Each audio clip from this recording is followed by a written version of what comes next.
మీరు మంచిగా నజరేసిండ్రో లేదో క్యాన్సర్ పేషెంట్లు శితం పెరుగుతాన్రు. వెనకట ఎవలో ఒకళ్ళకి వస్తుండే, ఇప్పుడు దవాఖాన్లు జిబజిబా ఉంటున్నాయి. ప్రైవేట్ల లక్షలు పెట్టినా నయం అవుతుందనే గ్యారంటీ లేదు. కొందరైతే ఆస్తులే అమ్ముకొని పెట్టబట్టిరి. ఎందుకు వస్తుందో ఎట్లొస్తుందో ఎవ్వరు చెప్పలేని పరిస్థితి. మనం తినే తిండి, పీలుస్తున్న గాలి, తాగే నీళ్లు ఖరాబై బాడీల తాకత్ తగ్గి అట్లా కొంత చెప్పును అందుకుంటుందట.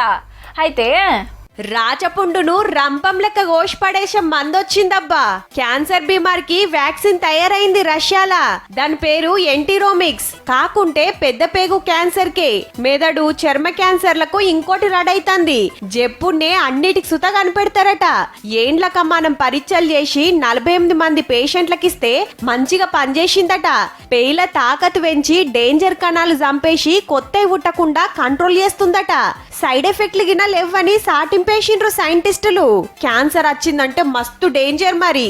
ముద్రక ముందే గుర్తుపడితే ఏంలే, లేకుంటే మనిషి పానమే మింగి పాడైతది. కీమోథెరపీ, రేడియోథెరపీ ట్రీట్మెంట్ చేసిన ఫాయిదా గాని కేసులు బొచ్చెడు.